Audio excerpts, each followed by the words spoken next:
Welcome to Kenton's videos. Enjoy the video. You need a 5G-capable phone and an active Jio 5G SIM. First, check firmware and carrier settings updates, then power off and reinsert the SIM to seek contacts cleanly. Once done, enable mobile data and set preferred network to LTE/NR in settings so the device can detect 5G bands. Make sure airplane mode is off and restart the phone if SIM provisioning doesn't appear immediately. This primes the device for the network attach step coming next. You'll now let the phone attach to Jio's 5G core. Go to network settings and choose NR/LTE or 5G/4G auto. This instructs the modem to search 5G cells.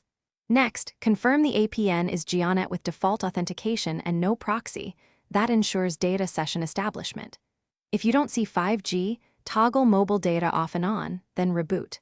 While waiting, watch the status bar for NR or 5G. That confirms successful registration.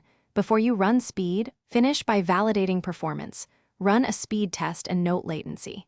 If you don't see 5G, first try moving outdoors or to a different room. Signal matters. Then swap SIM slots if dual SIM, check for carrier settings updates, and reboot. If problems persist, reset network settings to clear stale profiles. This won't delete media. As a last step, contact Jio support with your IMSI and device model. That helps them verify provisioning or flag local cell issues quickly. Thanks for watching. Consider subscribing if we helped you.